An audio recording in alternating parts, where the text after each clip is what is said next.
Bonsoir à tous, merci de votre fidélité. Vous êtes sur Télé Sud, c'est l'entretien du jour. Entretien du jour aujourd'hui avec Gabriel Mendo, il est expert sur les questions militaires. Vous avez également travaillé avec la Seleka en République centrafricaine. Monsieur Mendo, bonsoir. Bonsoir, monsieur Guy Régis. Comment allez-vous? Ça va bien quand on est devant votre micro. Merci en tout cas d'avoir accepté notre invitation. Vous avez fait partie des soldats qui ont renversé Mobutu, il paraît. Vous étiez parmi ces gens-là. Aujourd'hui, vous êtes réfugié politique en France. Vous avez été très proche également de la Seleka. Aujourd'hui, vous avez pris plus de distance avec eux. Qu'est-ce qui s'est passé? Pourquoi vous n'avez plus de contact? Vous travaillez plus pour eux? Comment ça s'est passé? Nous avons été en contact avec eux, c'est déjà le passé. Le plus important, c'est de tourner la page et de regarder vers l'avenir. L'avenir, c'est-à-dire, c'est la présidente qui est là, qui s'appelle Madame Samba Panza Catherine. Elle a pris le pays dans des conditions très difficiles, qui chacun des Centrafricains qui a l'obligation, y compris avec l'aide des pays de la sous-région et de la communauté internationale, en particulier la France, de la soutenir afin qu'elle puisse réussir la transition pour mener le pays, stabiliser d'abord le pays avant de le conduire aux élections au mois de février 2015, si c'est possible. Alors, moi, ce que j'ai lu sur Internet ou dans certains des articles, c'est que vous avez quand même élaboré des plans pour arriver donc, à faire tomber le président Bouzizi avec la Seleka. Donc, vous êtes un officier, vous aviez eu cette importance avec la Seleka. Est-ce que ça vous gêne d'en parler aujourd'hui ou bien pour vous, c'est du passé, c'est fait, c'est fini?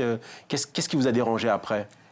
Écoutez, monsieur Guy Régis, je vous ai répondu que ça, c'est déjà le passé. Donc. Nous voyons maintenant l'avenir de la Centrafrique. C'est ça qui est très important. Certes, on ne peut pas construire l'avenir sans revoir un peu le passé. Le président Bozizé a fait son époque, il a fait tout ce qu'il fallait. Et qui suis-je pour prendre une telle décision pour renverser le président Bozizé? Je n'ai aucune compétence et je n'ai aucun moyen pour décider du départ d'un chef de l'État. Parce qu'on lit sur Internet que vous avez établi ces plans-là, c'est pas la vérité. Écoutez, je n'ai jamais voulu répondre à cette question. Vous avez quand même l'opportunité aujourd'hui que je vous réponde à cette question. Mais c'est déjà du passé. Vous voulez dire que vous étiez un officier lambda, pas quelqu'un qui prenait...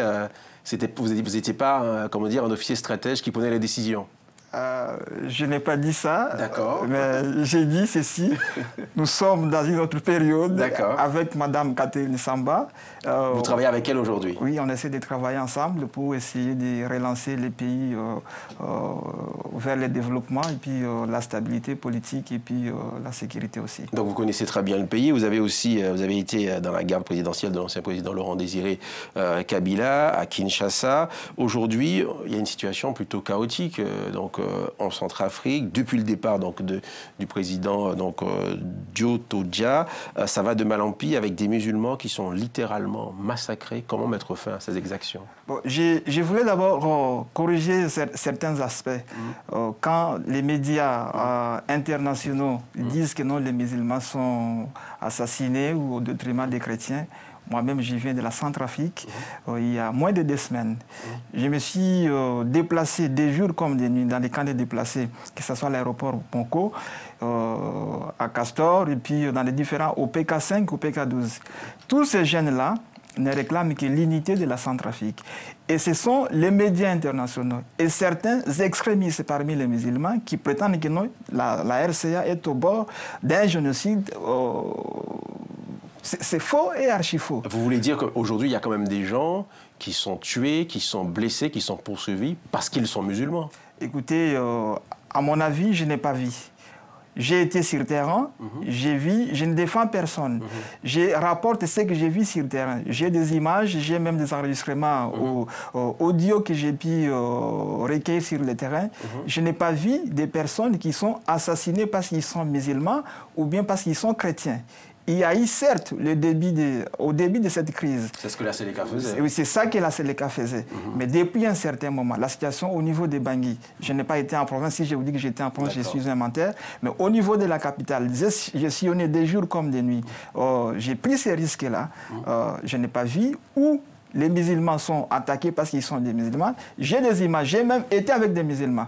J'ai sympathisé avec un couple ami dont la demoiselle est chrétienne et puis le monsieur est musulman. Qu'est-ce qu'ils m'ont dit? Ils m'ont dit, ce que nous voulons, passer le message à la présidente ou à la communauté internationale, nous voulons la paix, parce que la Centrafrique a toujours été un pays où vit les Centrafricains dans l'harmonie et il n'y a jamais eu de difficultés, de séparation, quoi que ce soit. Donc ces conflits-là, de dire que non, voilà, il y a une crise militaire ou une crise interreligieuse entre les musulmans et les chrétiens, ça n'a jamais existé. Donc nous voulons recommencer sur de nouvelles bases et que la vraie crise en Centrafrique, selon ce que moi j'ai compris, c'est plutôt une crise de développement, une crise d'emploi. Donc que les médias internationaux soient l'interprète du gouvernement de Mme Kantine Samba, de trouver les moyens afin de donner du travail à ces jeunes-là. Quand on donne du travail à ces jeunes-là, je pense qu'il n'y aura pas cette histoire-là qui donne les chrétiens ou des musulmans. C'est ça, c'est le réel danger qui est en RCA aujourd'hui. Et s'il y a quand même une tentative, comment dirais-je,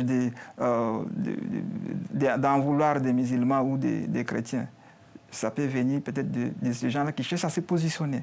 Parce que ceux qui ont perdu le pouvoir hier veulent à tout moyen utiliser les gens pour revenir au pouvoir. J'ai été dans des différents camps de déplacés.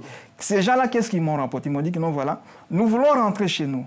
Mais nous sommes parfois empêchés par certains de nos leaders politiques de ne pas rentrer chez nous parce que nous sommes utilisés comme leur bouc émissaire afin de faire leur sauce politique. La déstabilisation a aussi commencé parce que les rebelles de la Séléka ont renversé un président qui, c'est vrai, était arrivé par des moyens aussi qu'on peut contester, avec le soutien du Tchad, qui joue un double jeu dans cette histoire. La Séléka s'est appuyée sur le Tchad pour renverser le président Bozizé. Aujourd'hui, on ne sait pas trop où se trouve le Tchad. Est-ce que la première déstabilisation ne vient pas de là? Bon, écoutez, je profite de votre émission pour demander aussi à la France de fixer une ligne rouge au président Déby. Il faudrait que la France, bien que le Tchad est allié de la France au niveau de la sous-région, et nous connaissons tout ce que le Tchad a fait au niveau du Mali, mais il faudrait entre alliés, il faut avoir un discours de vérité. Quel est le double jeu selon vous mené par Idriss Déby? Écoutez, moi-même j'ai participé, vous avez dit, j'ai participé pour aider ses anciens amis de la Séléka. Je connais ce qui a été fait. Aujourd'hui, il y a une implication réelle d'une manière indirecte ou directe du Tchad dans la crise centrafricaine. Bien que le Tchad s'est officiellement retiré de la RCA, mais officieusement, il y a encore toujours des déstabilisations parce qu'il y a certains officiers, il y a même certains politiques qui reçoivent directement les ordres du Tchad et qui continuent à chercher à empirer la situation au niveau du pays. Quel est l'intérêt d'Idriss Déby? Écoutez, c'est une bonne question. Je ne suis pas son porte-parole, ni je ne suis pas un membre du gouvernement tchadien. Dès qu'ils seront là, ils vont peut-être... Bon, mais il y a des enjeux géostratégiques dans le secteur. Vous êtes un officier donc supérieur, vous pouvez le comprendre et l'expliquer. Il y a certaines sources qui m'ont dit qu'il y a peut-être l'enjeu de vouloir islamiser la région. Et la question qui est là aujourd'hui, d'après les informations que j'ai reçues, c'est la RDC qui serait visée derrière tout ça. Ce n'est pas seulement la RCA. Donc le Rwanda. C'est ça. Et puis, la RCA aujourd'hui est considérée comme étant la dernière digue pour éviter l'islamisation de la sous-région. Au cas où, si on ne fait pas attention, je ne suis pas en train de mener un discours alarmiste, mais d'attirer l'attention de chacun que nous voit. Il faut faire attention, parce que si on ne fait pas attention, si la digue qui est la RCA tombe, c'est toute la région qui va tomber dans une crise extraordinaire. Donc, d'où la communauté internationale, via la France, doit continuer à faire quelque chose pour essayer de stopper cette hémorragie qui commence à devenir un peu très dangereuse. Alors, le représentant spécial du secrétaire général des Nations Unies en République centrafricaine, Babacar Dia, il a déclaré donc au Monde que le pays allait vers un naufrage. Est-ce que vous êtes du même avis? Écoutez, quand on est militaire, on est chef, on ne peut pas avoir un discours défaitiste. Il faut toujours positiver. J'ai beaucoup d'admiration pour cette dame. Pour la première fois en Afrique centrale, de voir une dame accepter de prendre la tête d'un pays qui est dans les chaos, qui n'a aucun moyen. qui n'a ni les services de sécurité, ni l'armée. L'armée centrafricaine n'existait pas. Aujourd'hui, si elle tient à sa sécurité, c'est grâce aux forces de la MISCA et des Sangaris. Donc la mission internationale de soutien en Centrafrique et Sangaris, ce sont les Français. Oui, mais sauf que cette force africaine, elle n'est pas vraiment trop présente sur le terrain, que ce soit les forces des Sangaris. Et la population, elle se sent souvent abandonnée à elle-même. Et d'autant plus que le gouvernement centrafricain n'a pas les moyens pour mener sa politique. La communauté nationale a promis de l'argent. Jusque-là, il n'y a aucun centime qui est rentré dans les caisses de l'État centrafricain. Mais vous voulez que les gens fassent du travail. Mais il faut leur donner aussi les moyens pour accompagner cette politique, que vous attendez des résultats. Aujourd'hui, les gens commencent à désenchanter que non, voilà la présidente que nous avons choisie, qui était l'espoir, qui devait réconcilier les Centrafricains. Aujourd'hui, certains, par des stratégies politiques, commence à monter des gens de gauche à droite en disant que non, voilà, elle n'est plus à la hauteur, alors qu'elle n'a aucun moyen pour mener sa politique. Donc vous parlez de Mme Catherine Samba-Panza. Oui, c'est ça. D'autre part, je ne suis pas là pour faire son bilan ou l'éloge de son bilan. Mais elle est là quand même depuis bientôt 100 jours. Donc demain, je vous explique que demain, elle va faire le bilan de ces 100 jours à la présence de la Centrafrique. Quand même, elle est là depuis 2 mois, et 3 mois bientôt. Elle a quand même payé les gens qui n'ont pas travaillé. Donc, si on suit la logique, parce qu'un salaire est donné en fonction du travail rendu. Les fonctionnaires qui sont payés aujourd'hui n'ont jamais travaillé. Mais pour apaiser la situation, pour réconcilier les Centrafricains, elle a accepté quand même de payer les salaires de certains. Il y a quand même un processus de réconciliation aussi qui est mis en place. Les gens pensent que non, voilà. Bon, on ne peut pas faire avancer les choses tant qu'on est à la limite de ses moyens. Vous étiez à Bruxelles il n'y a pas longtemps. Est-ce que vous avez fait entendre justement ces voix-là? Vous avez dit ces choses-là à Bruxelles? Oui, j'ai essayé de rencontrer au niveau de l'Union européenne, au niveau de l'Union européenne, mais au niveau du gouvernement fédéral belge aussi, certaines voix où je les ai fait entendre que non, voilà, la situation en Centrafrique, elle est catastrophique.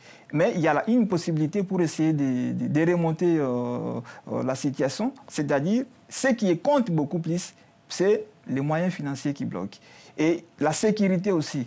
Nous, la RCA, pensait que non, voilà, les casques bleus vont plutôt partir le plus tôt possible. Aujourd'hui, on nous dit qu'ils vont y aller au mois de septembre. On n'est pas certain si les casques bleus seront présents au mois de septembre. Et entre-temps, l'insécurité continue à régner à l'intérieur du pays. Mais malgré cela, je précise qu'il y a moins de 72 heures, la présidente a pris quand même le risque d'aller à Bois pour aller visiter la population qui l'a chaleureusement accueillie. Mais arrivé là-bas, la population lui a posé la question de survie. Et c'est ce que je vous dis. Si la communauté internationale essayer de mettre en place les moyens nécessaires, essayer de sécuriser les routes. Parce qu'il y a même... Donc, on espère que vous serez entendu. Malheureusement, on arrive à la fin de cette émission. C'est le message principal que vous lancez aujourd'hui. La communauté internationale doit soutenir la présidente, Mme Catherine Samba-Panza, qui essaye de pacifier le pays. D'accord. Merci à vous, Monsieur Gabriel Mendo, expert sur la question militaire. Vous étiez notre invité. C'est la fin de cette émission. Merci de nous avoir suivis. Très belle soirée sur Télé Sud. À bientôt.